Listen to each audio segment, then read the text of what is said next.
Is this thing on? What is happening, everybody? Hope everybody's having a fantastic beginning of the week. Happy Election Day.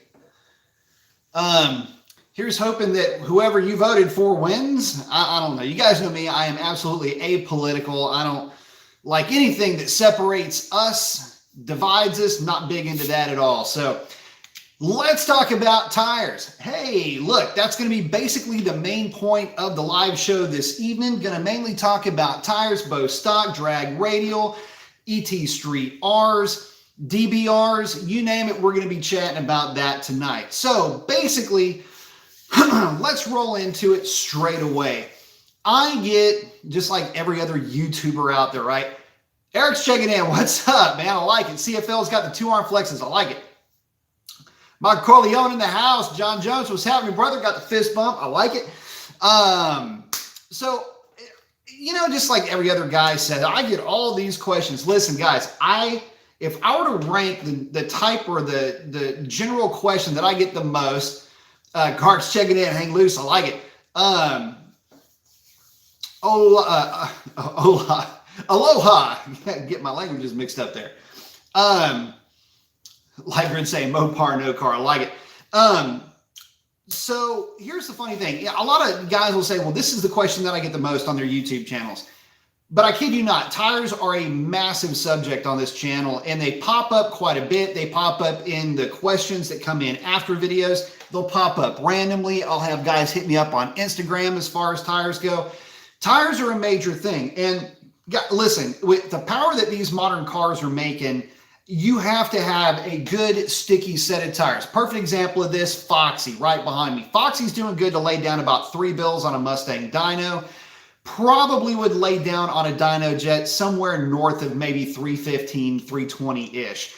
Tires are not necessarily on the highest list of priorities for this car, mainly because, you know, to put a sticky tire on the car for the street makes it a little bit less fun. It doesn't make enough power to really test the limits of a good set of street tires. And I'm not going to boil the tires off of the thing shifting into 4th gear. I mean, I'm doing pretty good to light them up a little bit going into 3rd, but you know, it's really more window dressing than anything else. But get into cars like Little Miss Revlon, aka the Mistress, aka Red Alert, Little Miss Nasty.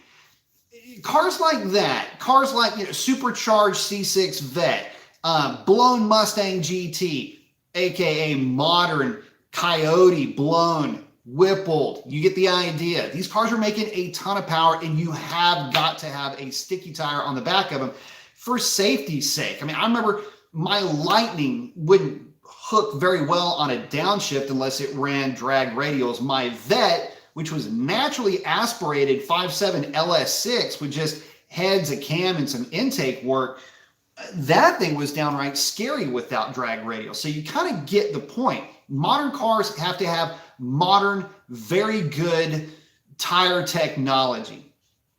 So to that point, let's chat about tires. Recently, I had just put on a set of the drag bracket radials on Little Miss Revlon. And if y'all are keeping up on the HRP app, which would be the app that we all now use for our time slips. They don't give you paper time slips anymore. They give you the digital version. You just screenshot it and save it.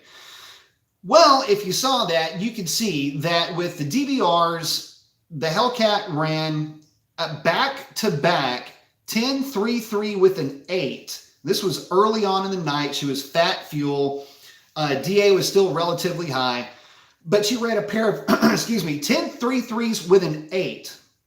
It's only the second time I think I've ever actually done that. And it's certainly the second time that I've back-to-back run an identical number at almost an identical mile an hour. It's pretty creepy.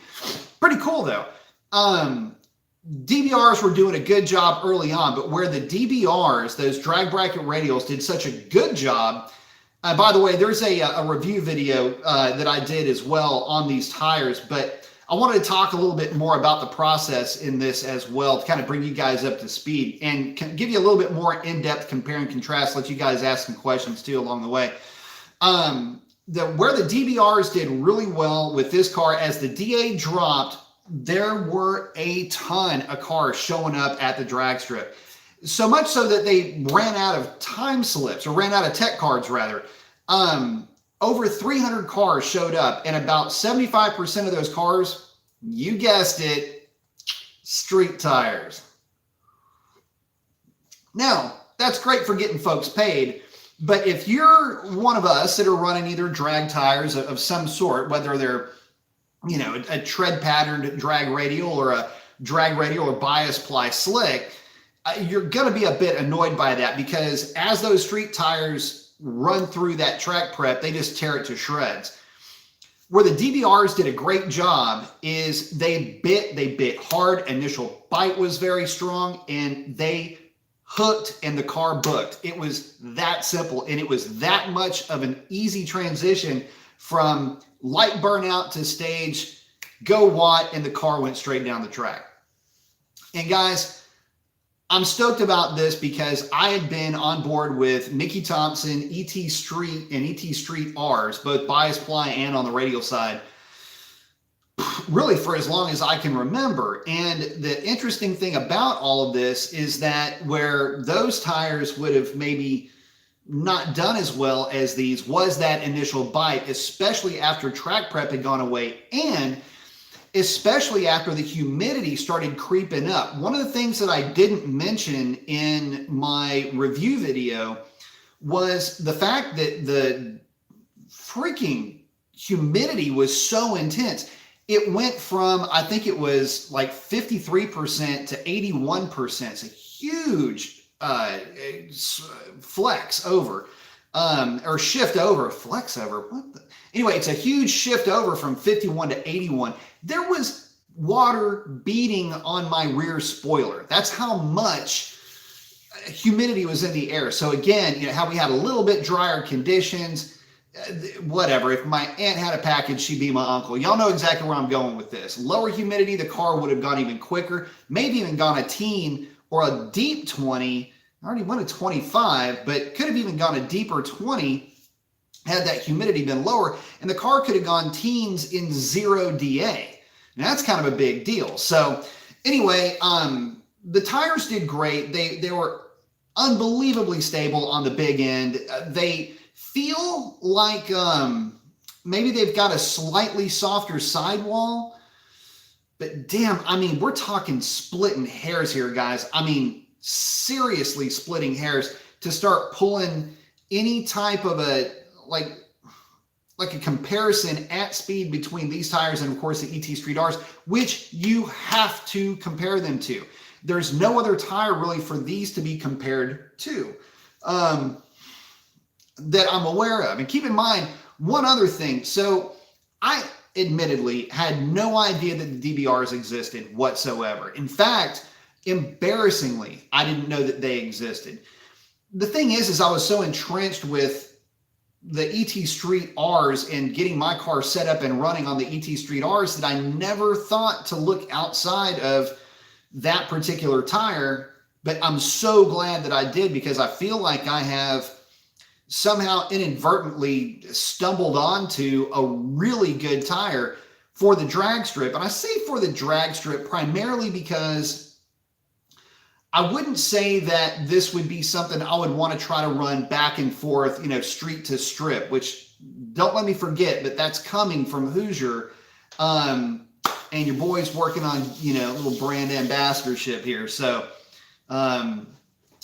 you know, come on, man, hook me up, Hoosier. Anyway, but no, I'm so pleasantly surprised that I'm happy to you know, basically, you know, speak highly of the tire. I mean, I want you guys to know what works. I also want you guys to know what doesn't work. And let me just stop right there. No, I'm not sponsored by Hoosier, although I would love to be, primarily because I really like the product and I believe in the product this much, because I put it to the test in a really weird scenario where the tire would have been forgiven if it failed, so to speak, but it didn't. And so to that point, you know, a lot of times, you know, on this channel, I'll basically knock down a lot of products because they don't work.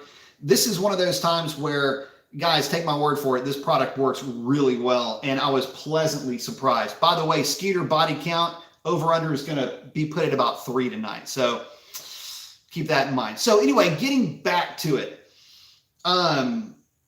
Would I recommend going back and forth to the, on the street with these things? Well, this is one thing I did want to tell you guys. My timer in my car is incredibly accurate. If that thing says that I ran a 10.2 at 134 miles an hour, you can pretty much bet that my time slip is going to say 10.2 at 134 miles an hour. So when I put this thing, traveled to Mexico, on the street, concrete substrate, the car went on the street, mind you. This is a street hit, 10.4 at 132.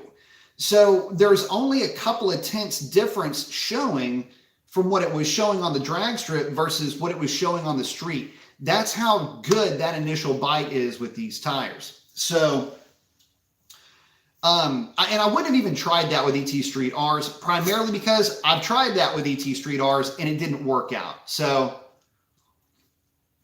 for whatever that's worth, guys, I'm just here to tell you that the tires did a great job. Now, that being said, can you drive them on the street, compound-wise? That I'm not so sure of. I'm pretty sure it's a tire, first of all, right? So I'm pretty sure that, maybe 30 minutes, 45 minutes in any one direction, allowing them to cool off or whatever, I'm pretty sure you'd be okay, but I don't know. A lot of that's going to have to do with, well, what's the alignment like with your car? Are you more towed in, towed out? That's going to cook the tires. How much camber, how much camber are you running? Caster shouldn't really matter. Anyway, that's going to make a difference with how those tires wear long term. But, short term, again, short trips, I'm sure, those would be fine, although I don't know. So, that's just my personal opinion. Besides, again, I wouldn't really advocate that because the tires aren't street legal. And I mean, it's not like ET Street R's are going to do you any favors if you get caught in a quick downpour or anything like that anyway. So obviously, word to the wise, any hint of wet weather or driving even on a wet road, steer clear of that scenario completely with these type of tires, whether it's a ET Street R or one of these, radial slicks. Just don't run them on the street if you think that there might be any semblance of water or if the weather is just super, super cold outside. Oh, man. CFL, man, thank you very much. I appreciate that. Saying, I'll send you more if you'll spill the beans on the new Hoosier 305-4517 drag radial. I need or want to keep the skinnies in a good sticky rear versus swapping. Well, it'd probably be a 305-4517 coming your way soon. So one of the things that Hoosier is working on right now is going to be the street to strip tire line. So here's how that's going to look. Take an ET Street, Hoosier does Hoosier stuff with the compound, and there's your tire. Be on the lookout for those. Very excited to say this. Be on the lookout for those sometime, release date, sometime around spring-ish of 2021. Let's say tail end of the first quarter. In sizes of, and this is, they're going to shoot for, I don't think I'm letting the cat out of the bag here on anything. If anything, this will just incentivize you to hassle them. But anyway, you're looking at sizes of 305, 45, 17. So read into that 28, 1050, 17, just like what's on the DVR size. Also 29, be 29, 10.5, 18. That would be for you guys that are running the Bravadas. Basically, that's your 305, 45, 18 ET Street equivalent. For all the guys that are running Bravadas on all the Challengers, Chargers, any guys that are running 18-inch wheels on the Mustangs and on the Camaros, that 18-inch, 29-inch tall tire, which matches up to most of it matches up to the Mopar's front tire size. And some guys just want a little bit extra footprint with that 29-inch tall tire. Also, possibly a 28, 10.5, 18 as well. That's going to give the Bravada guys an advantage instead of running the 29-inch tall tire to run the 28 with that 18-inch wheel. So that would kind of give you an idea if you're running an 18-inch wide or an 18-inch tall wheel with basically a 10.5-inch wide, about 18 by 10.5-inch wheel, that tire would work fantastic for that. So you'd have two different tire options for your 18s. So that's kind of the three that I know of, at least the ones that we were talking about. There could be others. I know that there's been a couple of requests for a 2917. So that could be on the table. I know that could be a little bit popular. I know that Dr. Diff and I were talking about that exact tire for the trucks. I'm going to do a little bit of digging, see what some of these guys are looking for, but that'll be part of the chat that I have, as I am gathering more data and running this car a little bit more with these DVRs. So those are the tires so far that we've talked about. Now, what is the real difference? Well, there could be some differences in the compound, although I'm not sure really what those differences would be. If you feel an ET Street and you feel the DVR may feel a little bit gummier, but I'm not exactly sure. The other side to that is it could have more to do with profiling and what have you, although the DVRs have a nice profiled edge and they work extremely well with these independent rear suspended cars. I don't know really what they're going to do, but I mean, dude, if I'm Hoosier, I just take this tire that I've got, put some freaking rings in it to, the lines, kind of like MT did. Send it. Because I'll tell you what, I would make sure that I stayed fully stocked on that tire at all times. And if they perform 90% as well as these do, which I'm sure they perform 100% as well, oh man, that sucker moved out of the way. That you'd be in great shape either way. So be on the lookout for that tire coming again into first quarter 2021. If I do get a set early, which I'm hoping that I can for testing, I'll be running those tires, getting as much data as I could, data as I can, and getting all that information back to them. But that's what it's going to be. Tentatively called the Street to Strip series. A lot of guys are just going to call it the STS or Hoosier STS line. I'm guessing. So, coin a phrase, the STS line is going to be coming out, and I cannot tell you how excited I am about that. So, but thank you very much, man. I hope that gives you enough info. Those are the sizes that we talked about, and that's going to be the big deal. Dr. Du's saying, need something for a 20. They have something for a 20, and that's one of the tires that we are going to be talking about, although that's going to be one of the last sizes I think that'll come to fruition in that line, I'm guessing just based on popularity. But they do have a 28 1050 20, if I'm not mistaken, that would kind of translate into what would be like a 305 35 20 for a 10.5-inch wide wheel. That could be on the table. Again, I'm trying to get as much information from you guys. So if you can, in the comments, give me some ideas for some sizes so I can communicate that to those guys further up the chain. Because with us, if we push and we have a voice in this, you have a voice in this. Hey, it's election night. This is your opportunity to elect what kind of size tires you're looking for, maybe, huh? So, but let me know what you guys are looking for. I'll take all of the sizes that you guys give me. I'll compile them into like a spreadsheet and I'll get that over to them. That way they've got an idea. I know that they're still talking about the sizes, but they're going to limit it on the initial run to 5 sizes for the intro. I know about 2 of the sizes for sure. And well, one of them guaranteed, which is the one that the 305/45 sized tire, 28 1050 17s. But from there, it's just going to be, again, having the rationale, making sure that there's an understanding of the why and the reasoning behind those tires.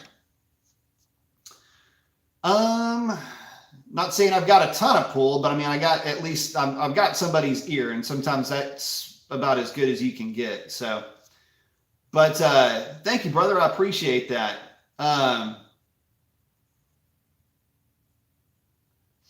Oh, and also, yeah, the 28.5/18 front skinny radial. That's going to be one of the ones that is going to be a little, it might be tough. I'm not sure. The Mickey Thompson version of that is, we haven't discussed that, but the Mickey Thompson version of that is a really good tire, especially given the weight of these modern cars.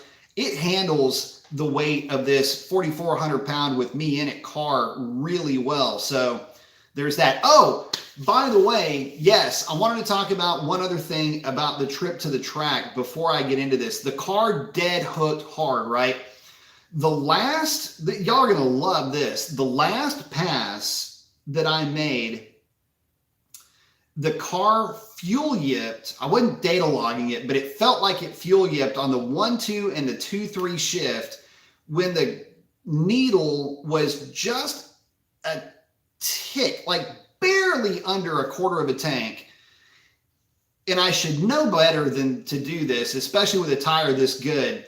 But yeah, it fuel yipped. And on the 1-2 and the 2-3 shift, by the way, I had lined up with Z. Z was running Brian Sanders' car. And if you don't know anything about Brian Sanders' car or Z, Z's got the world record Charger. And he also, Brian Sanders, has the world record Challenger. They're both different setups, but still very strong in their own right. Anyway, both cars were mid 8-second cars, and I was joking. I'm good friends with both of them. And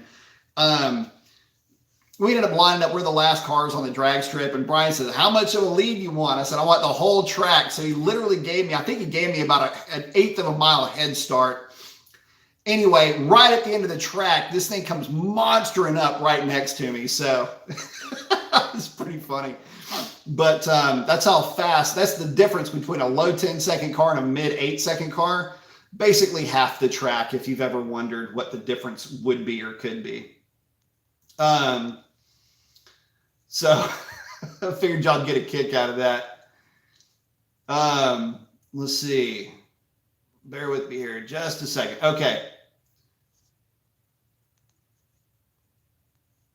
Hope I don't miss anybody. Let's see. All right, so back to it. Cordy saying that's exactly why I'm here. Some progress saying keeping my 5.0 NA, shopping for headers. Any real difference in catted versus catless? Obviously, some power and sound loss, but negligible, right? You won't even notice it. In fact, there won't even be a power loss, I don't think. On the tire topic, a good tire at a good price are Indy 500 Firehawks. Good tire. I've heard some good things about those things. In terms of power, just, man, please do me a favor.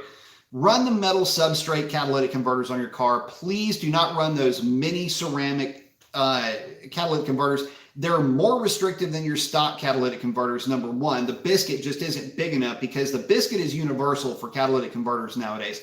They are all 400 cell catalytic converters if they're ceramic, and they're all 200 cell metal substrate if they're metal substrate. So there's that to consider, guys. But if you're going to run the smaller cats, which I would suggest that you do with long tube headers because you don't have enough room anyway because of ground clearance, you run the metal substrate, you won't have any loss in power. There won't be any loss in noise. Believe me when I tell you. I had them on my Vet, and bro, dude, I mean, it'll rattle the windows in a house 2 blocks away. So there's that. But just, yeah, definitely run those, and good call on those tires. Corey G's asking, what's a good tire and rim size width-wise for a wide body? I think the one that people are running is 18 by 10.5. 18 by 11 is what some guys will try to get away with. 20 by 11 also. And they're going to run 315 35s typically will be the size on the 20s. And depending on the slick, if you're running a drag pack, you'll either run the 305, 45, 18s. If you're running an 18-inch wheel, like your drag setup, you're going to be running 18. 17s, they'll run a 315 on a 17 by 10.5 because you're going to need the extra width. 315 45 is a little bit bigger tire, a little bit better footprint. So those are kind of the ranges that you'll see on the backs of those things. I've seen everything though on the backs of those cars. I've seen 305, 45, 17s. What a lot of guys were running were just the Bravadas on the back of them. The 305, 45, 18s, a little bit taller tire, but that rim's also a little bit wider too. So it fills the fender well out a little bit better. But anyway, getting back to it, typically most guys run 10.5 or 11-inch wide wheels, run somewhere around the 305, 315 section width. That'd be basically And if you're running, like if you're doing the Freedom units, that would be a 12, basically a 12-inch wide tread pattern on the back of that. 11.5 to 12-inch wide tread pattern. Stick with 11.5. I think it'll be a little better for you. Zephyr saying Michelin PS4S for the win, not a 1320 tire though. Yeah, no doubt about that. Michelins are good, man.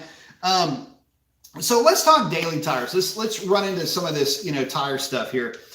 We've talked about the drag racing stuff. You guys know that I'm just over Hoosier right now, right? We're just all kissy face. Really looking forward to that STS line. So stay tuned. Your boy's working on that for you right now. But talking about like your daily setup, what would be the tire that is the best daily setup? So getting back to what are the more popular questions that I get. One of the main ones is, what's your street setup? I get that question a ton, and I get it. It's hard to, when you've got a car that makes power like the Hellcat, or if you've got a Whipple Mustang, or if you've got, a ZL1, especially if you've spruced up that ZL1 a little bit, it's tough to find a tire that's going to work well with you that you can have confidence in on the street. Begrudgingly, and this is, again, an area where this is an area where we've got a lot of choices, but those choices are diminishing oddly quickly down to almost just one. I have been, I should say, let me rephrase this, been drugged kicking and screaming into the Nitto 555 R2 camp.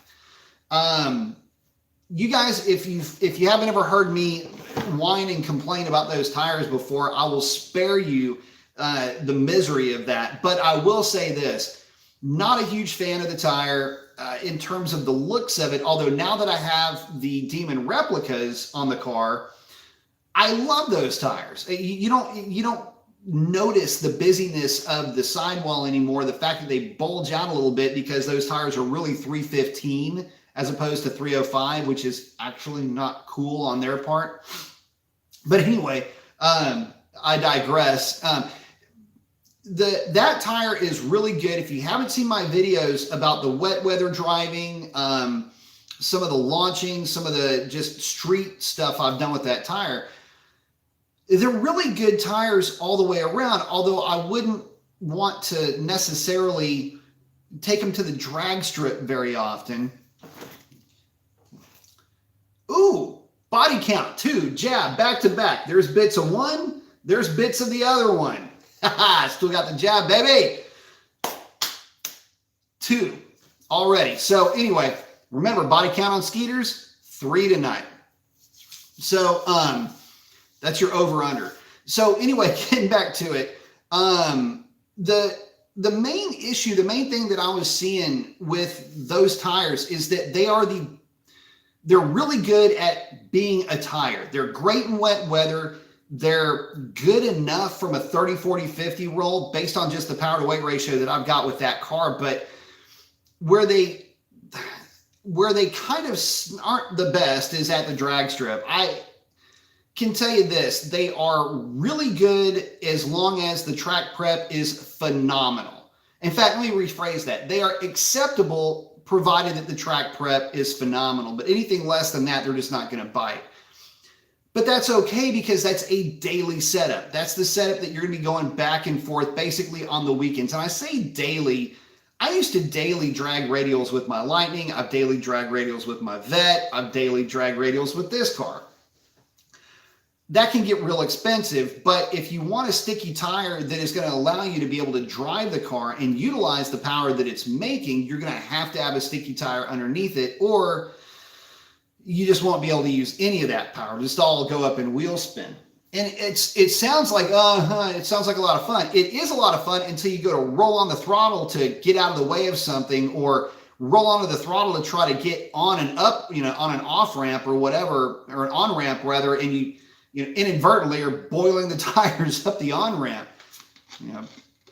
Pirelli All Seasons, anybody? I mean, you guys know what I'm talking about. So anyway, long story short, I'm starting to warm up a lot to the G2s, might I say 555 R2s. Why did they even change the name? G2R. Such an easy thing to remember. You know what? I'm just going to call them G2Rs from now on. I'm sick of getting the R in the 555 R2, or is it a 2R? Or, man, look, I can't. It's just going to be G2R. Y'all will know what I'm talking about. Anyway, the problem that I have, though, is that the Tri-5R is probably going away. The Tri-5, I think, has already gone away, which means that we don't have that many tires left. You've got the Mickey Thompson ET Street SS, which is a little bit overly aggressive, if I'm being honest, for the street. They hook fairly well on the drag strip. They just don't ever see. I've never had great luck with them on the street itself. Not that they're worse than the G2R, but they're not better, I guess. It's kind of hard to explain. Anyway, I never was a big fan of those tires on this car anyway. And they've got, I guess it's I forget what they call it. They've got a street version of that tire, which I haven't tried out, but I would love to. I've heard some good things about it, but you're just so limited with the other types of tires that you can run on the street if you get caught in like a little bit of a downpour, for example.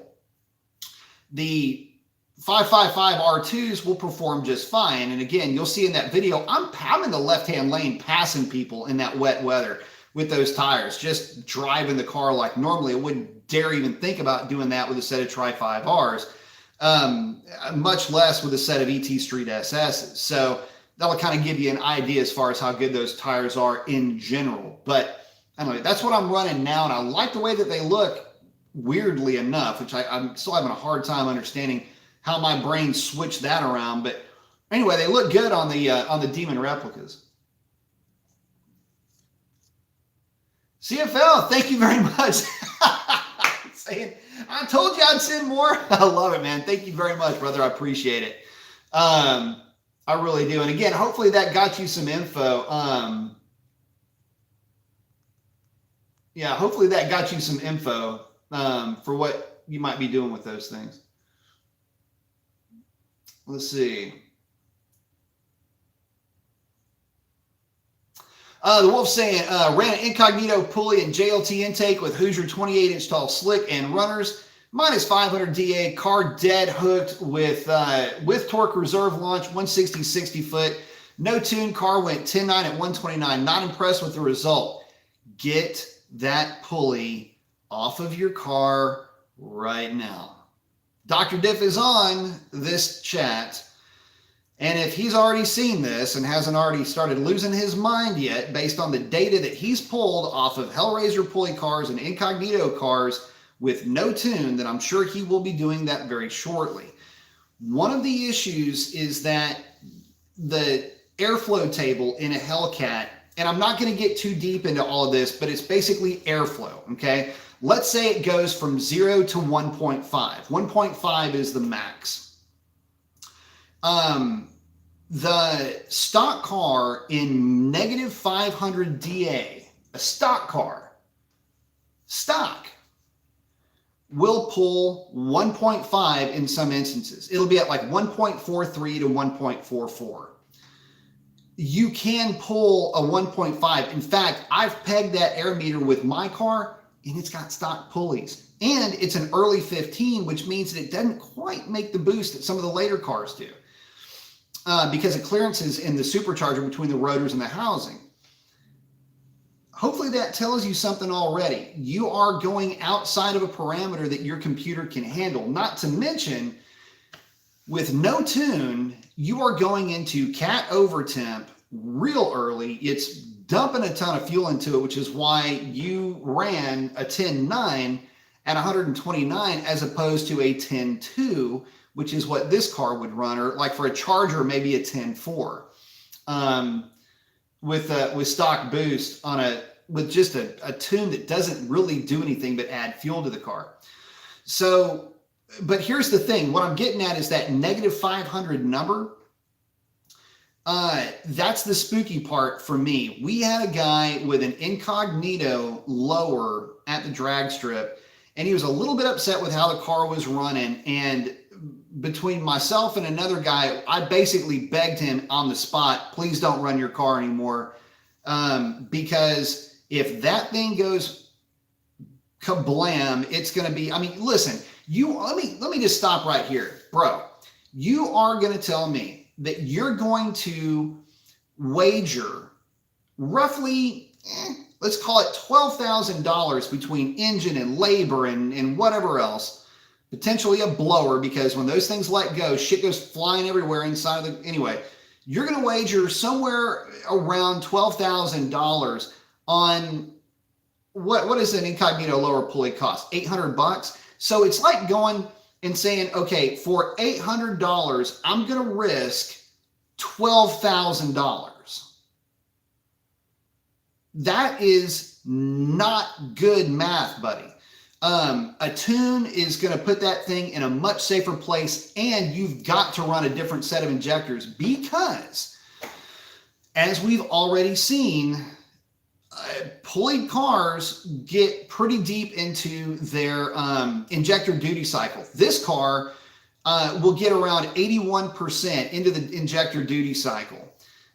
From there, if it goes into cat overtemp mode, which is still active in this car, just albeit changed up a little bit, I can get as high as 91, 92%. If I'm trying to feed an extra 2 pounds of boost, what do you think my injector duty cycle is going to be?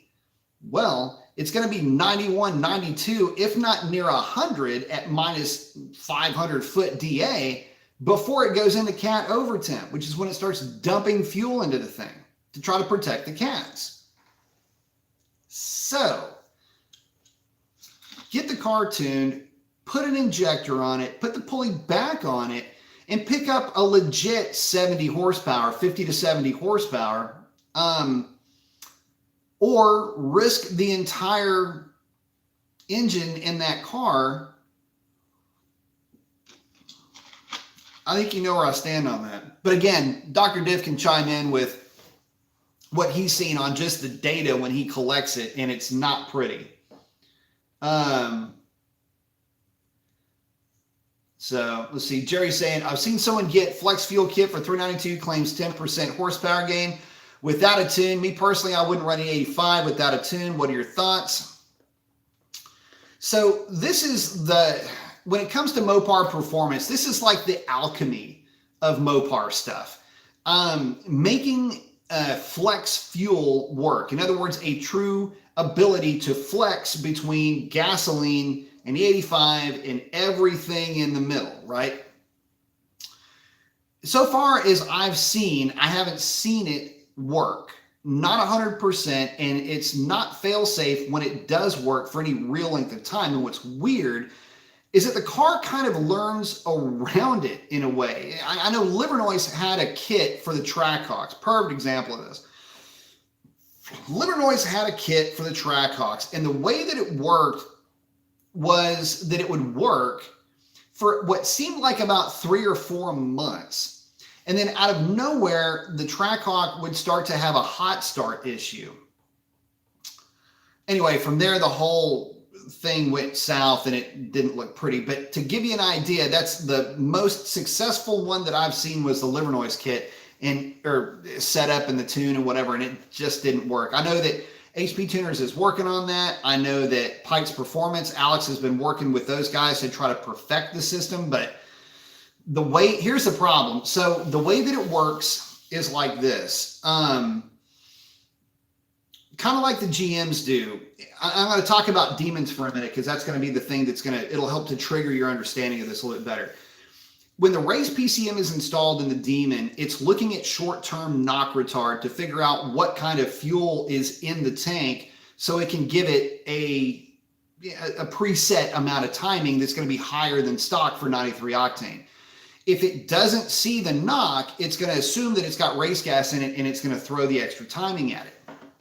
What ends up happening is in the tuning process, Mopars have a ton of false knock. It's a pain in the ass to tune around sometimes because sometimes it's intensely false, and you're trying to differentiate between what's real knock and what's not real knock, and there's some known parameters that you stick within. Anyway, long story short, you numb those knock sensors a little bit to chill that out. Well, if you numb the knock sensors and they don't knock, they don't show any knock, then the computer now thinks, this is on the flex fuel side, because you're trying to tune it for 93 and flex fuel, presumably.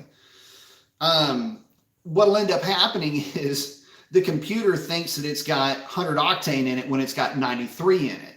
And then it has a complete meltdown because, well, you are now throwing all this timing at it, which makes the knock sensors go completely batty, hopefully, and it starts yanking all the timing back out of it. So it's just it's a mess. So, but it's how the system works without having an actual sensor the way that the GMs can have. So anyway, it's a pain in the ass.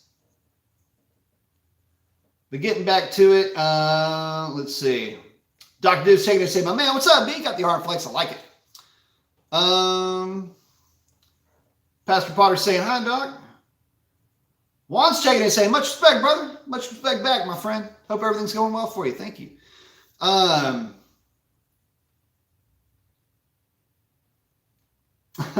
Dr. Diz hanging out with Pastor Potter. Let's see. Cody's saying, what is your opinion on building the newer Dodge Dart? Aren't they also turbos as well? Yes, he can, but a lot of folks just aren't messing with them. And I'm not really sure why. It probably has to do with like a weight issue or a transmission or a, parts availability thing, but nobody really got around to messing with them. And we never had an opportunity to play with them at the shop, unfortunately. But you guys know me, I love 4-cylinder turbo stuff, so it's a shame we just don't have more of them anymore. And again, CFL, thank you very much, brother. Dr. Tiff, with the $5 say, no tune? Yeah, no tune is not good for that setup, brother. But like I was saying, scroll to the bottom and you'll see some of the reaction from the no tune with that pulley. And bro, listen, we just want you to have fun. We want you to be safe. I want you to be able to do this for a long time and not get frustrated with it. I want you to be able to have great memories and build fun memories with your friends and your family, with your hot rod. By trying to go cheap, frankly, with that pulley, you're taking a major financial risk with that car. Listen, bro, and it's not just you. I've seen this with ZL1s. I've seen it with a bunch of different cars where somebody says, oh yeah, don't worry about it. It's a stock tune. What could go wrong, right? And so they put some pulley on there saying, oh, there's enough overhead. You can handle that. Perfect example of that. We had a ZR1, ZR1 Camaro come into the shop. Beautiful car. It's the one Camaro that shut me up about bitching and crying about Camaros. And car was blown up. The guy put a smaller pulley on it and was told he could put the pulley on it and not have to worry about a tune. Yeah. So it happens. And so again, just know that coming into it. And especially in those kind of negative DAs, my man, I'm just glad that it held together for as long as it has, but get the thing off of there like now, please. I mean, keep the show on in the background, but start getting your tools ready. Dr. Div saying, need something for a 20 for guys like Pops who have that need for a decent tire on the Mexico nights. Yeah, like I say, they've got the one, but I'll be visiting with them on that as well. And again, the first tire that I'm looking at is going to be more or less a 305 35 20 equivalent. Basically that, 29-inch tall tire, something to match up with the fronts on these things. But they've already got, I think, a 28. I think it's a 28 1150 20 or whatever it is. It's basically the equivalent. So CFL saying, great news, thank you. They'll sell thousands of these. Very smart move. Yeah. So getting to that, talking about the tire, the new STS series that is hopefully going to be released, maybe a soft release after the Q1 of 2021. Here's the thing, guys. we need some kind of a bit of competition between Mickey Thompson and somebody, and it looks like Hoosier is going to step up here because Mickey Thompson just owns that market. And I think that with a viable, literal street to strip type tire, I think it's going to give a lot of guys an opportunity to have a tire, have a drag, dedicated drag setup that they can put on the car, drive to the drag strip, run the car, pull the rears off, put their stocks back on, and just, drive the thing around, go on road trips with, their significant others and just do that kind of stuff. That's really the idea behind those types of tires. Or the guys that keep their cars on a drag pack. Little Miss Revlon, she sits on a drag pack for about half the year. So, a tire that'll be able to manage that type of duties, that's really what you're looking for. So, and man, I'll tell you what, guys, if they handle and if they hook as well as the DVRs, they're going to have a winner on their hands right off the bat. I mean, it's going to go nuts. So,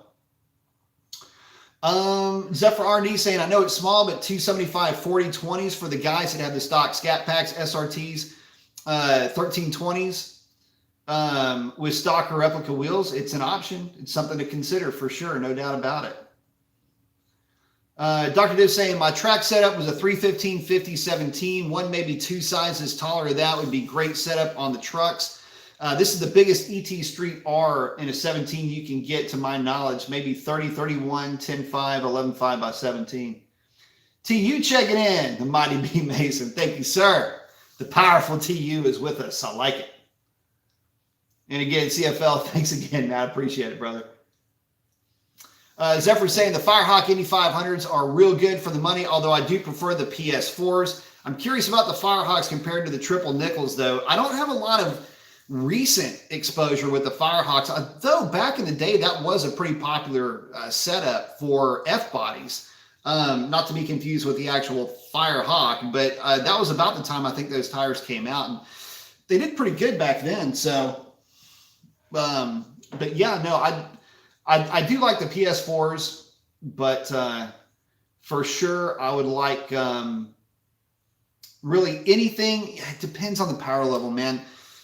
The fun thing about the 392 and the 5.7 cars is that you can get away with less tire with those things.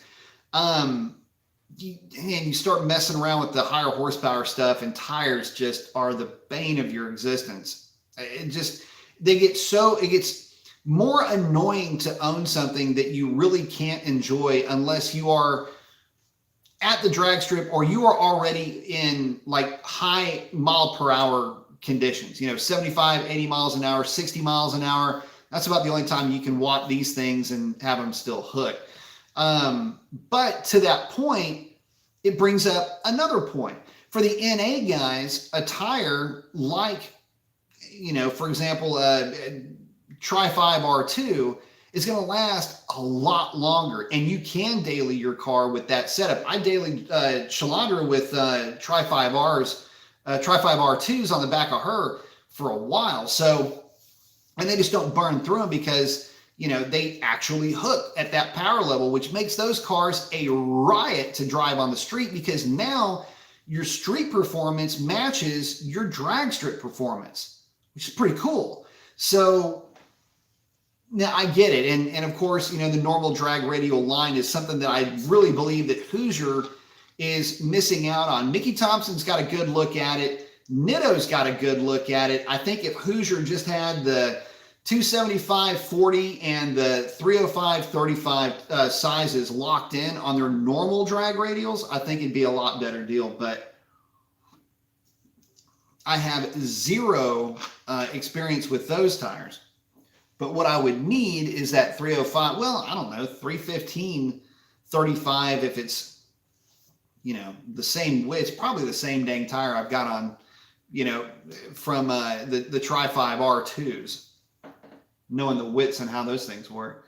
Brent's checking in saying, what's up, guys? What's up, Brent? The Gaming Rex said, I would like to have your opinion. Nitto 5R versus the Tri-5R. I've heard people say the Nitto 5R is better, and I've heard the Tri-5R is better. This is for a daily setup on a Scat Pack. Go with the Tri-5R2. The tire is plenty sticky. It works better in the wet. They're for dry weather, they're both good. The R2 is not as good as the Tri-5R in straight line acceleration, but the margin of difference is not that great. What really sets the R2 apart from the Tri-5R is that the R2 will still function as a tire in wet weather. So I've had both, and believe me, I am a huge advocate of the Nitto Tri-5. I have had Tri-5s on practically everything I've ever owned. I think that's the first set of Nittos that I ever bought for Foxy was a set of Tri-5s. So that's how far I go back with these tires. That being said, you know, the Tri-5 R2 has a very shallow tread depth, which makes it kind of a pain in the ass for wet weather. Plus, well, let's be honest, the R2 is basically kind of nudging out the Tri-5 just in general. So there's that. The only thing, and really for a Scat Pack, this isn't going to be a problem because your stock size, they're going to run a little bit larger in terms of width. They're going to run a little bit wider for the R2. Tire for tire, they just do run a little bit wide. So it's going to look good on your Scat Pack as well. So you've got it in performance. It's a better overall, it's a better well-rounded tire, and it's going to look, to be honest, it'll look better on your car either way. So Anthony's asking, anyone try R888s? I know a couple of guys that have tried R888s. I personally have not tried them, but the folks that have run them absolutely love them. So just saying. Dr. Dev is saying Incognito is trash. I'm not surprised with the results. No tune is never a no tune because even stock cars need to be tuned correctly. Ignorance is the play of these companies. And Dr. Dev, no tune, ha ha ha. And then Anthony says no tune equals no good. So here's the thing. I mean, I don't want to, you know, this horse is already pretty well on its way to the glue factory, but what I want to say is this, guys, just please don't buy into, now he's dead. Body count, cover the over under right now is 3. So if you've got the under, you're winning by 1 Skeeter.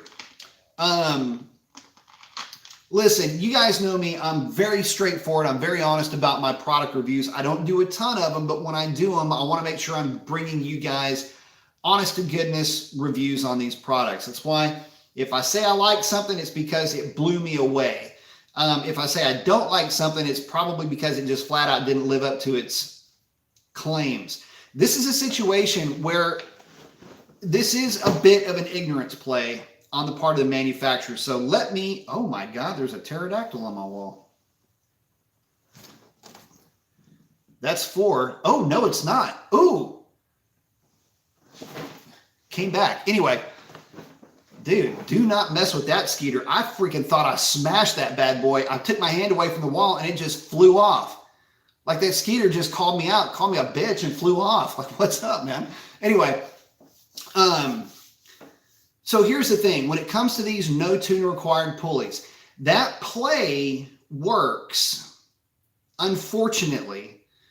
Well, fortunately, but unfortunately, you know where I'm going with this. If you live at altitude where the oxygen content is just naturally lower, let's say you live at an elevation of 2,000 feet.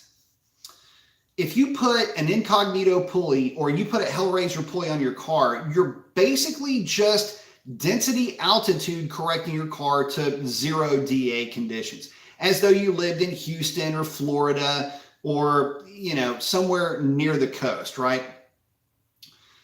The problem comes when they sell that pulley to somebody that lives at a low altitude. Say you live in Bradenton, Florida, and you get a cold snap and it's 45 degrees and you've got negative 1,000 DA. Well, now instead of just DA correcting the car, now the car is going to run, at least the air quality is going to be negative 3,000 DA from what the other guy would have been seeing, right?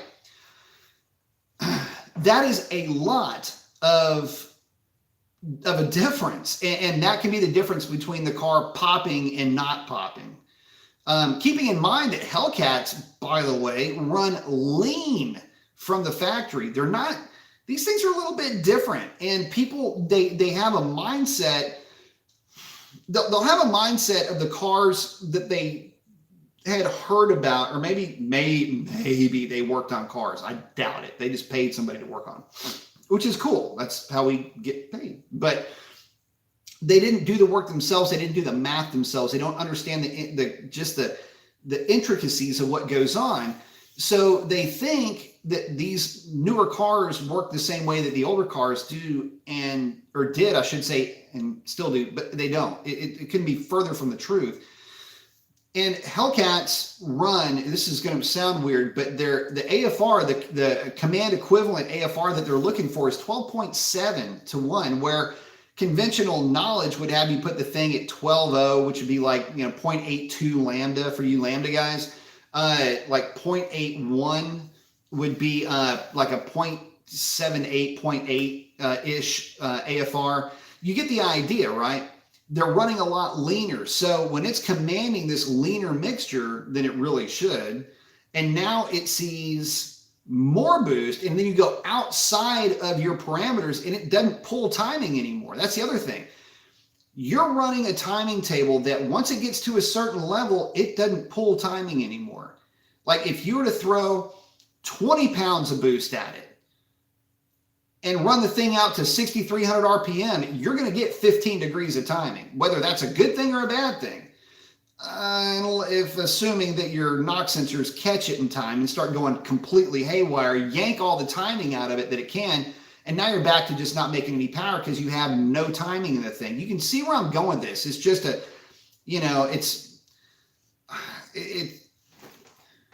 damn, this thing is freaking iron skater, dude. What the? Anyway, I will catch it and I will show you. This is a trophy skeeter that we're dealing with. This is no run-of-the-mill regular skeeter. This is a trophy buck skeeter. Got my work cut out for me tonight with this one, fellas. Anyway, getting back to it. Oh, Mustang Labs asking, what's up, man? Have you ripped the Mustang lately? I'm about to pull my motor and do the pilot and throw out bearings along with the phase 1 oil pan gasket and ARP pump shaft.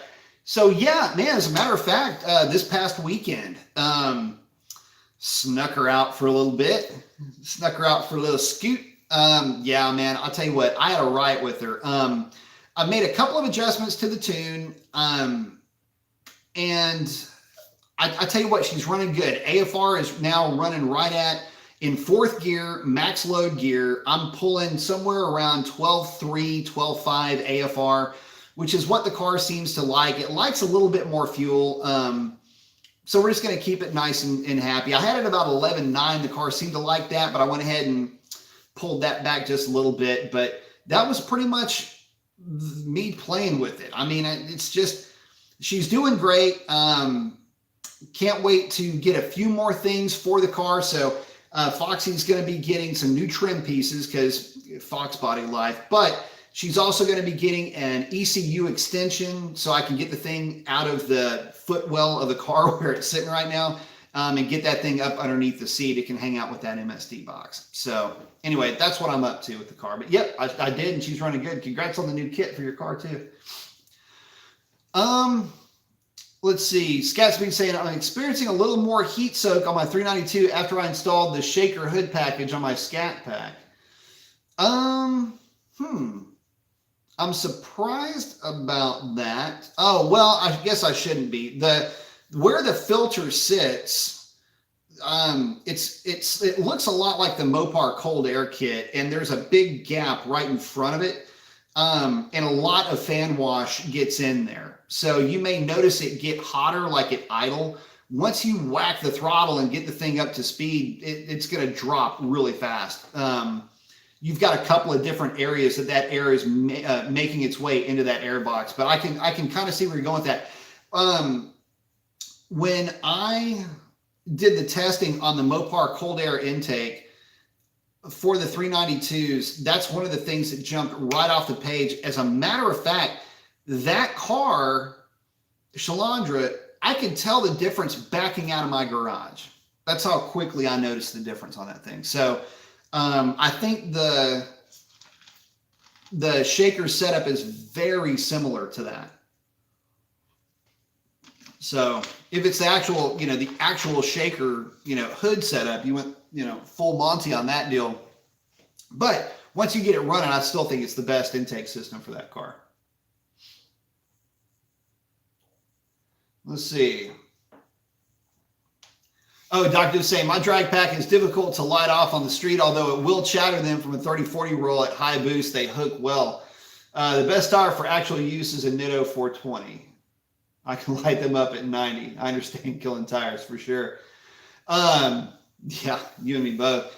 Yeah, Kevin saying, hey, Mason, for the 5.7 Challengers, let's keep it to the Sniper and Joker cam. How would you describe the torque curve and feel in relation to the 392, and do you prefer one or the other? I tell you what, I will say this. The Joker cam is probably where you're going to want to be. The Joker cam is going to come on a little bit later in the power band, and Dr. Diff has data on this, so he'd probably be a better one to answer this, but probably around 3 to 3,500 RPM is where everything starts to get real efficient with that. And it's going to carry power way out the back end, significantly more than what the stock cam would ever be able to deliver. The Sniper cam is a good cam for a 5.7, but it's not going to offer up the same level of performance, really, that the Joker would be able to offer up. It's just depending on, well, the Sniper is going to have a little bit too much intake duration, so it's going to make it a little bit piggish down low. And the Sniper is really more, what I had nicknamed the Sniper cam is a little bit more geared for, if we're talking about my 392 Sniper, which is similar to a Joker, is really geared specifically to the 392 and the fact that it has a variable runner intake manifold. So I have to take, whenever I'm putting a cam together, I have to take all of that stuff into consideration. I can be a little bit more liberal with a cam that's going into, say, a truck or a 392 car because it does have variable runners. The 5.7, I have to be a bit more traditional, because if I try to stray too far with a 5.7 car, non-SRV equipped, what happens is the head flow rate in the 5.7 is extremely high, especially for the displacement. We're talking about a set of heads that flows 320 plus CFM, right?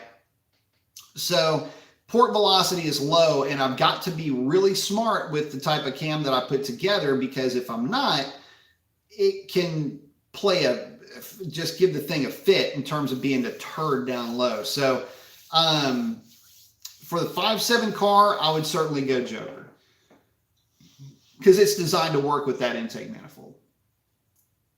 Plus, it sounds really good. Dr. Dew saying, at the track, the 420s are useless. The drag pack dead hook, so it works for me. Would love to do the street to strip for us heavy guys, for sure. Zephyr saying, I forgot. What's up, Professor Mason? Didn't you autocross on a Tri-5? Arm flex? Yes, I did, as a matter of fact. Oh man, where is that picture? Not only was I autocrossing on Tri-5s, I was autocrossing my Lightning on Tri-5s. So, yes, absolutely I did. And I put on a smoke show for folks with that truck. In fact, whenever I would show up to SCCA events with that thing, the guys that knew me and knew the truck were like, yes, Mason the house. Because I would just go out and kill every mosquito within a 3-mile radius. That thing was a riot on Tri-5s. So yes, I did. And there's a picture of me running the truck, and I'm in a left-hand turn, and it's just about to pull the front tire off the ground. So yeah, fun stuff.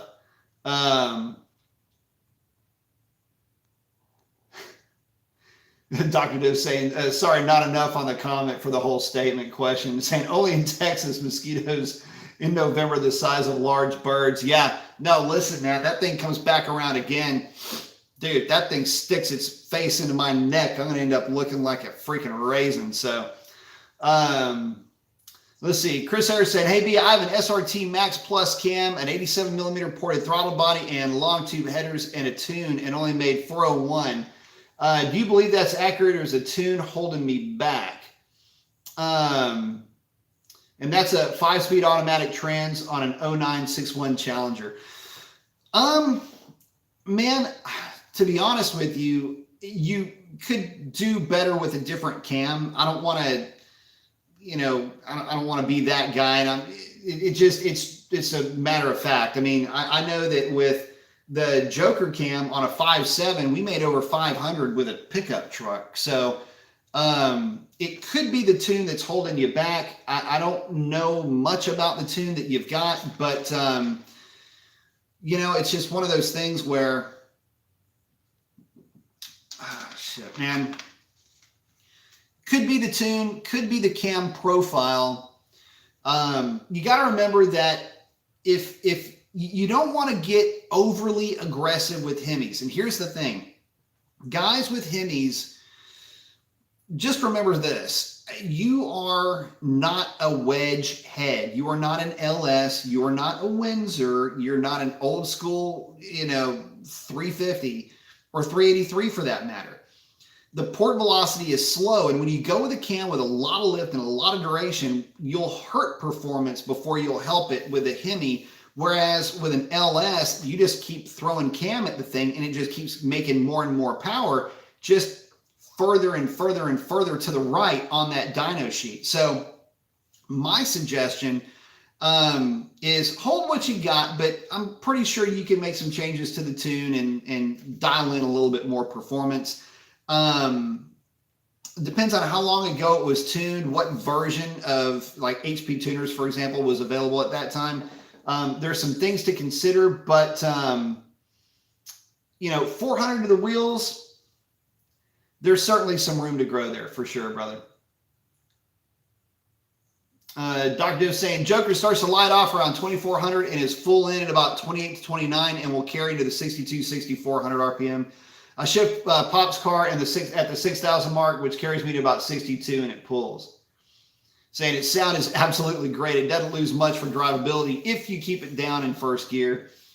Yeah, auto or standard, it's been even better on an 8-speed car, which I command shift at 61. Very nice.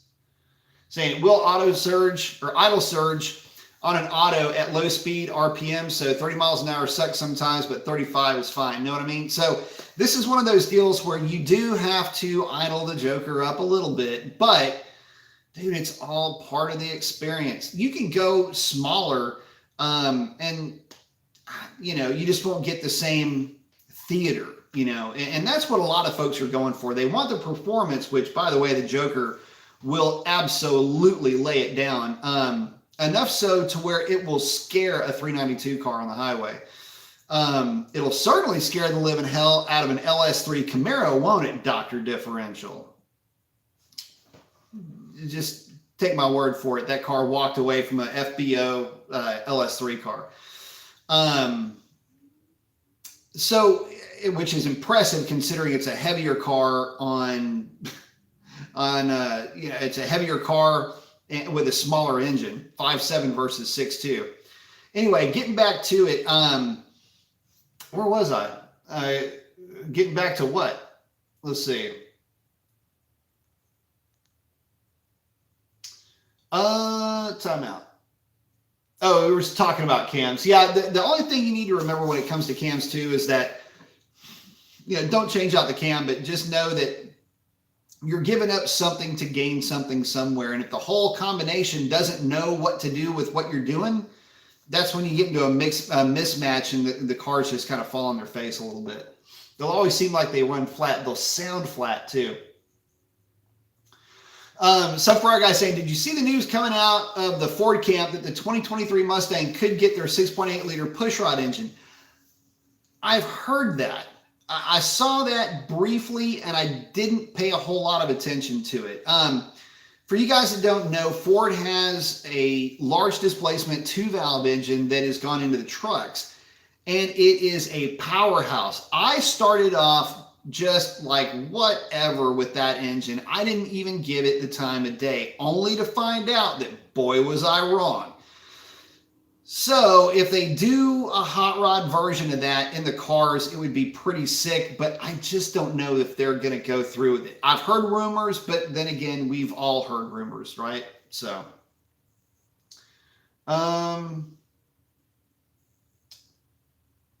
let's see. Oh, Chris is asking, it was tuned by HP Tuners, was the software by a reputable tuning shop. I just had it tuned. Where would I find the Joker cam? That would be at Dr. Differential. So give Dr. Differential a shout. He's floating around in here somewhere. I'm sure he's probably already put his contact information. There it is. Just found it. Yep, right there. Let's see. Let's see. See, and also I've seen that Modern Muscle Extreme has a tuner beginner course. Any thoughts on that? Really have been wanting to get into tuning, but want to do it right. Any tips? The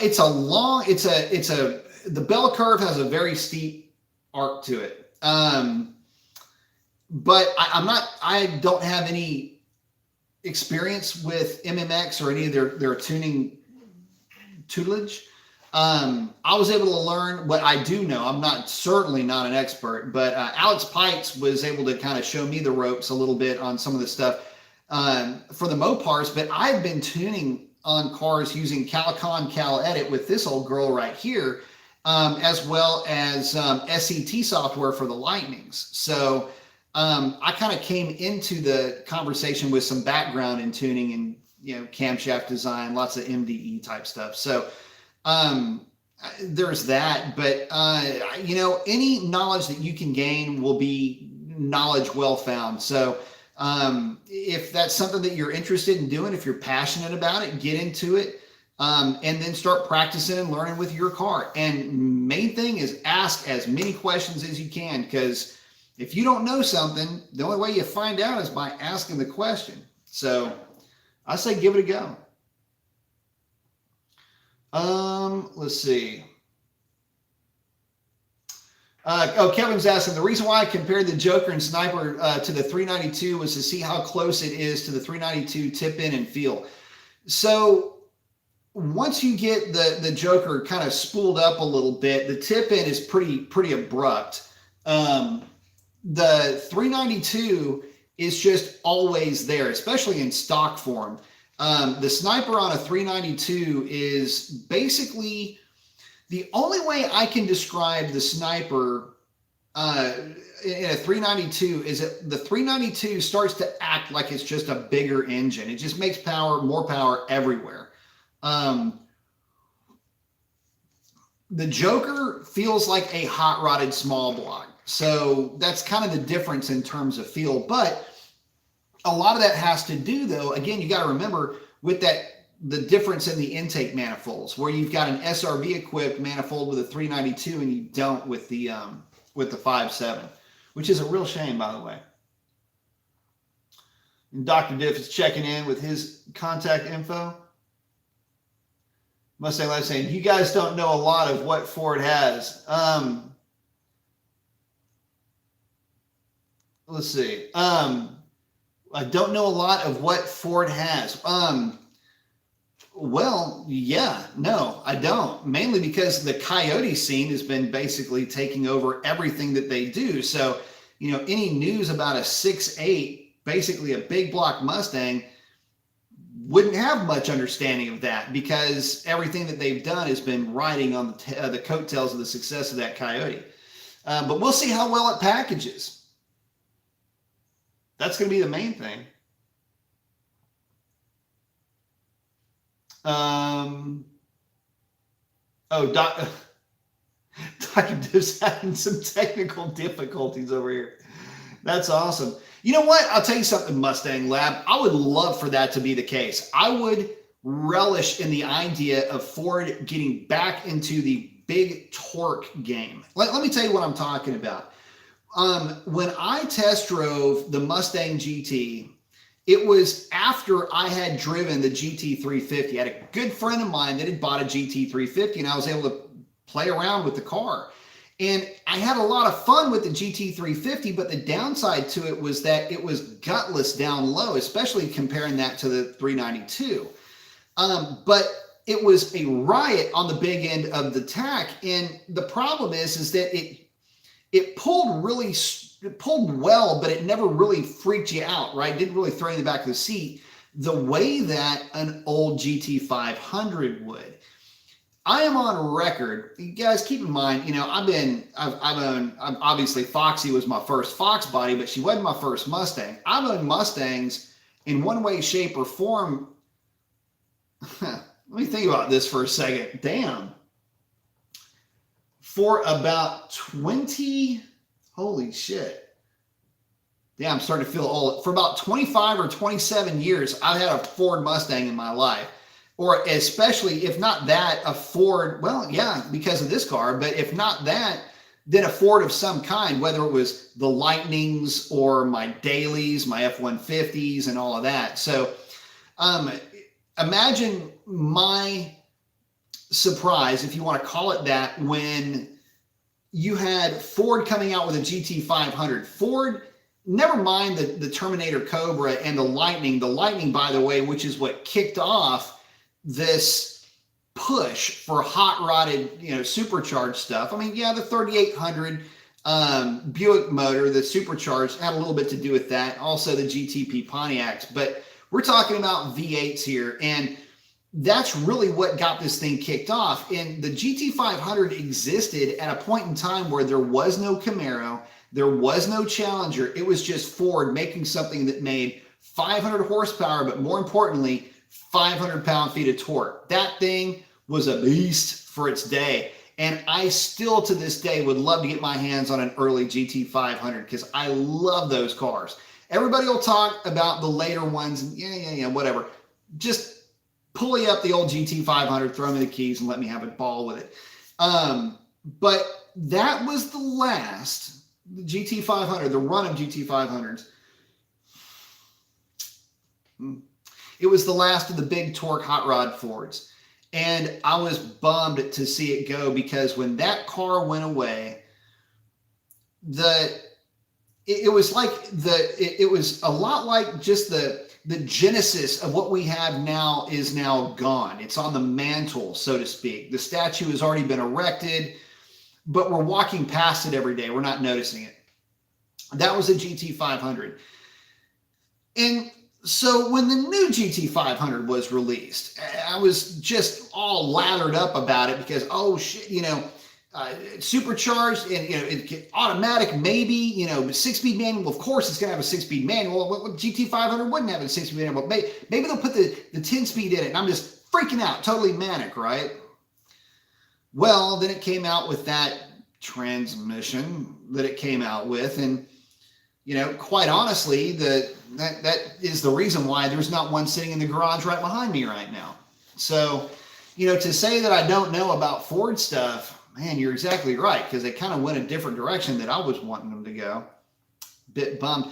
The cool thing, though, is that I was able to see one on the dyno. In fact, I was able to sit ballast in the back of this one. It was pulleyed, and was able to see some interesting things going on with the stock tune on a GT 500. And you'll be surprised, probably not, to hear that the primary function of some of the tables that are in that tune in the GT 500 are there in terms of torque limiting for the transmission. And they kill torque, especially at peak torque, to try to keep the transmission presumably from grenading underneath that car. In looking at, and just, this is just me and Alex hanging out, but in just looking at the tune, we're kind of looking at the dyno graph and going, dude, there's a torque limiter right there. That is an unnatural power curve. And keep in mind, I worked for Alex. In fact, I do still kind of work for Alex in a way. And so, but anyway, we're sitting there, we're looking at this, it's fun watching dyno TV because you got two guys that are just kind of looking at it like this. That's an unnatural torque curve. There's a torque limiter like right there. So anyway, we started diving into the tin a little bit and found it and picked up like 35 or 40 foot-pounds of torque like that. I mean, it was just creepy. But then it was, do we keep it in there? Is this transmission going to explode? Because, you know, just all the issues that some folks have had with those transmissions. So anyway, getting a little bit away from the topic, but yeah, it's, I would love to see Ford go back to a little bit more of a brute. You know what I mean? A little bit more of a, you know, a little bit more of a brutish car. And that if they did put that 6.8 liter in the Mustang, that would definitely get my attention, because that would be a ton of fun to drive. And it would be a nice departure, kind of circling this thing back around. That would be a really cool departure away from the Coyote and the lack of torque. And yeah, it's great that they make high horsepower at high RPM and you throw boost on them and they run mid-nines on accident. Well, as long as you build the transmission and put the oil pump gears in it, and, you know, well, there's the exhaust system, which is tiny. But anyway, as long as you put the work into them, they will run the number. It'd be cool to have something that was just butch come out of Mustang, but I don't know. Well, we've yet to see it, but that'd be cool if they did.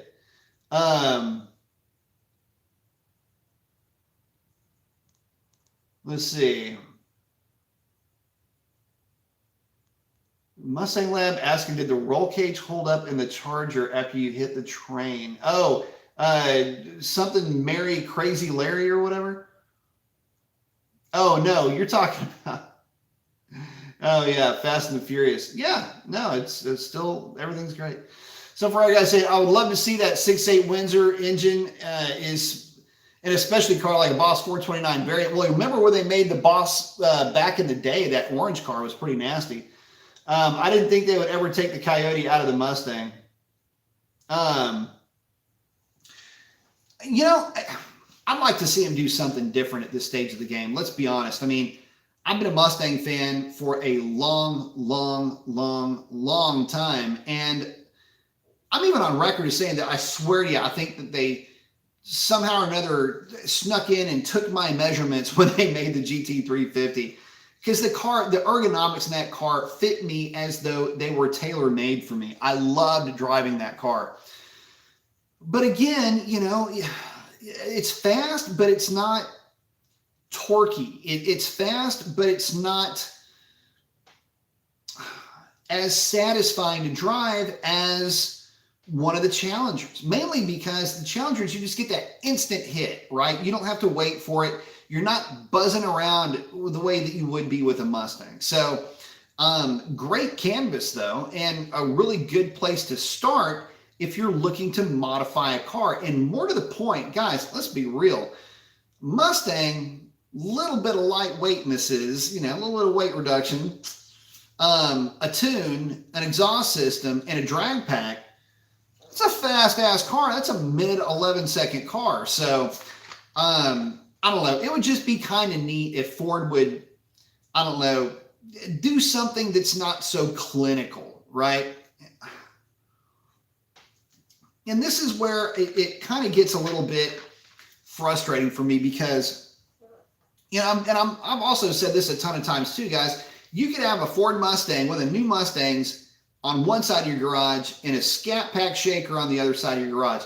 And you are literally bookending the driving experience, right? I mean, you've got this high winding small block and this real torquey big block displacement type of a car in a big car that is just always raring to light up a set of tires, right?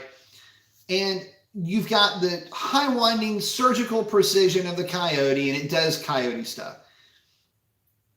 It would be kind of cool if Ford maybe dabbled in a little bit of what Mopar's up to, mainly because of two reasons. One, I'm a Ford guy and I like to see him start doing something a little bit nutty. And two, is the Camaro even going to stick around? I mean, I know we can't really talk about the Mustang and the Challenger/Charger unless we're talking about the Camaro, right? I mean, we have to bring it up lest we forget about it. which is apparently what a lot of folks have been doing lately, sales being what they are. Isn't it weird how the Camaro with a 6.2 couldn't out Mustang the Mustang and couldn't out Challenger the Challenger, and it came in third? I always thought that was kind of weird. But anyway, if it's a specialty car that they're going to put together, I'm hoping it'll be cool and accessible and not be astronomically expensive if they decide to do that. Kevin saying, I don't mind at all not having exactly 392 instant tip in. I really love the small block theater and how fast they rev. Hell, if I was around in the 60s, I'd be all over those Z28 302s, hands down. I tell you what, if you like the idea of that, then you would love the Joker in a 5.7. That car is nutty how quick it is. So if that's the look and if that's the feel and that's the kind of vibe that you're looking for, then dude, that Joker setup in a 5.7 is literally what you're looking for. Let's see. Ship Nation saying, asking, do you have any idea or experience if I can swap the stock Scat Pack springs for the 1320 springs with no issues with my stock isolators? I believe that you can. The only real difference between the two is just the spring rate. I believe they bolt right in. I mean, look at it like this. They all have the same A-arms, upper and lower. They all have the same parts, so the spring should just go right in. It's just like the Demon Killer springs or whatever Hoosier calls it, makes it. You know, y'all know what I'm talking about. The Demon springs. When guys have been swapping those out. So yeah, it's all the same thing. You shouldn't have any issues with that whatsoever. Just make sure you clock the spring correctly, you know, pigtails in the right spot and everything else. Oh, Mustang Lab saying the Coyote's a little dated, but still at the top of its game. I wish we could see what Ford can do with a push rod, kind of like an LS. Yeah, I mean, it would be kind of cool. See him, some would say it'd be a slide backwards, but I mean, look, with modern technology being what it is, 2-valve stuff can be pretty darn good. I mean, yeah, the LS is fantastic. The Hemis, well, they're not half bad either. And the packaging of a pushrod engine is far and away easier. You can simply put more displacement in the same area that you could with an overhead cam V8, or, you know, smaller displacement, so to speak. So that's why Dodge and Chevrolet, GM, you know, Mopar is stuck with the push rod. They're just getting away with more displacement. And, you know, folks like that torquey feel. So there's that. Oh, some Ferrari guy saying, I came from an LS3 vet. Now with my 5.0 for a year, I now prefer the Coyote after a tune being able to rev to 7,500. The 6,000 plus RPM rush is amazing. That's the one thing is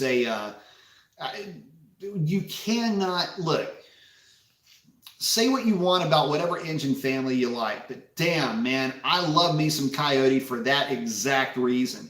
I want that difference in driving experience. Look, I like big displacement. I like big block torque. I like the big block tip-in torquey feel. I tip-in big block-esque, I should say, torquey feel of the 392. But man, I need the other side of that coin for it to be real for me. See, if you like one, how do you know you don't like the other one? Where I think I would like to see a little bit more out of the Mustang is, you know, gearing options. One of the big things with me about the GT 350 was, would somebody please put a set of 410s or 430s in one of these things, put a drag pack on it and let me take it down the drag strip? Let me see how deep into the 11s I can get with this car, because that car was a gear away from me being totally in love with it. And had I known that my friend was going to sell the thing literally with either just over or just under 1,200 miles on the clock, I would have bought that car and it would have had 410s or 430s in it. So anyway, that's how much I like that car. Oh, Jamie saying, Dirty Mary, Crazy Larry, what a waste of a nice Charger. No doubt, dude. But the thing is that was back in the day, and that was back when those cars were disposable, man. Nowadays, I can't even watch that movie. We've got it here. I can't even watch that movie without just cringing a little bit. That sucked. Some Ferrari guy saying, I like the Camaro, but at $45,000, may as well buy a C7 if you're going to buy a GM product. Real talk on that. He's saying, I'm just joining, but I heard that Matt Moran Motoring Channel, that there's a rumor of the 6.8 Mustang coming from the future. What do you think? We were just talking about that. We'll see, man. You know, we'll see what ends up happening. Who knows? If they do it, it'll be cool. But, you know, is that going to be in a special run Mustang? Are they going to do something cool with it? You know what would be stupid sick is if Mustang had their own 1320 edition and it was the 6.8 hot rodded 500 horsepower. Dude, that would catch my attention real quick. We'll see, though. I have no idea what they're going to do with it. Oh, some Ferrari guys saying if you want boost, however, it's the Coyote, hands down. I would probably be inclined to agree with that. Oh, some Ferrari guys saying I can only imagine driving a GT350 revving at 8250. The sound is amazing, dude.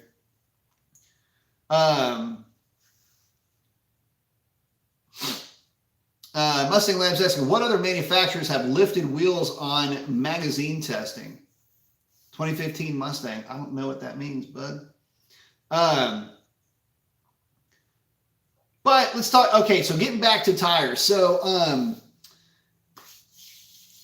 without really swinging from one manufacturer to the other here, the thing is without really looking too far, one of the tire issues that I ran into was, again, when I'm looking for a replacement for the ET Street Rs, number one, I couldn't find one until I stumbled across these Hoosier DVRs, which for me was kind of a weird thing because, again, I had never heard of them. And because I had never heard of them, number one, I didn't know that they existed. And number two, it kind of got me to thinking, well, are there any other tires like these out there? And I was looking at the different manufacturers. Nitto doesn't have any. Hoosier kind of has one, and they're working on one for the first Q in next year. Mickey Thompson was the only one that had them. But the weird thing is that you get outside of Nitto, Mickey Thompson, and Hoosier, there's really not, I mean, you might make an argument for MT or something like that, but, or I'm sorry, M&H, but I don't know. Isn't it weird though, how we all get so like trenched in with a certain brand or a certain type of a tire or whatever. But there's only 3 brands that really cater to this market, which tells you a lot, right? But anyway, tires are the most important part of the car when it comes to traction and consistency and everything else. Obviously, the tune needs to be on point, but that needs to be on point anyway. The tire is your only real connection to the road. And what I found with these Hoosiers is that they're awesome tires. Can't wait for the STS line. But now, I guess the question is, what do we do concerning the ET Street Rs that I have on order? Well, I don't know yet. I haven't decided whether or not I'm going to cancel that order, but assuming that in seeing how well these Hoosiers are working, I may go ahead and just do that. So we'll see. I may end up canceling that order. I was thinking about having those around just as a backup set of tires, but where the hell am I going to put them? I mean, look at my garage. I got Mustang and a Challenger, and I already got tires over there, and I got I don't know. So we'll see. But yeah, we'll just have to get into that part of wondering what I'm going to do with those tires. I'll figure it out tomorrow. But I'm pretty sure I'm going to end up canceling that order. Somebody else will be able to get their tires early. Let's see. Who's saying that car would be amazing? Not going to lie, if they get the looks down for the next redesign, I may have to forget about that Challenger. I tell you what, man. So you're not too far off base there, bro. Because I got to tell you, I'm a big fan of how the Mach 1 looks. Like a big fan. So if they're going to make some more changes down the line, they're going to make it maybe a little bit edgier, a little bit more aggressive looking. and sneak in a 6.8, dude, are you kidding me, man? That would be pretty freaking nasty. And you got to keep in mind too, man, we're talking about, you know, a lot of speculation, right? But if some of that speculation starts to come true, it'd be pretty cool stuff. And I think that it would be neat because, you know, again, it would be Ford getting kind of back into that a little bit more butch role. I hate to say it. Coyote's fantastic for boost, but not everybody wants boost. But man, everybody loves torque. Everybody loves that initial tip-in hit, that initial throttle response. So, I don't know. If they do it, cool. We'll see. But again, rumors are rumors. And, you know, we all know about rumors, CUDA, right? Let's see. Jamie's asking, is there anything you don't like about the Demon reps? No. I love them. The thing is that the Demon reps are extremely good looking. They are very balanced, for lack of a better way of putting it, stable, if that's even better. I've run these things up to obnoxious speeds, and they were stable. They were smooth. Every bit as smooth as the stock wheels, up to at the drag strip, out the back door, 150 plus. So yeah, I would say that if you're thinking about getting a set of replica Demons, get the replicas. I don't think I would go with the Vox. The Voxes are a little bit more narrow up front. I like the finish of the replica. I like it's a matte finish that I got, and I like them for just the finish of it. It just seems to be a little bit better than the Vox. But like I say, man, overall, great wheel. Have nothing bad to say about them whatsoever. And the price is definitely right. Oh, some frog guy saying that white Mach 1 looks killer. Best stock wheels I've seen in a long time, for sure. And saying also, and of course, it sounds fantastic. Coyote definitely has the best exhaust tone. I'll tell you this, the cool thing about them is that you can control the butterflies. Why? God, this is something that drives me nuts. Why does Dodge limit your ability to manually change the butterflies? I mean, I guess you kind of can, but here's the difference. If you put the car in track, yeah, it gets a little bit louder, but the thing is that I can't control the butterflies the way that you can with the Mustang, where you just open, closed, open, closed. You know, it just, anyway, and I understand it's a different type of a butterfly system. This is an inline system versus an in resonator system, but it's just so frustrating. Anyway, I just put mine to 100% open all the time in the tune, so there's that. But well, guys, I tell you what, it is coming up on an hour and a half. I got to wake up super early in the morning. I want to thank each and every one of y'all for hanging out with me.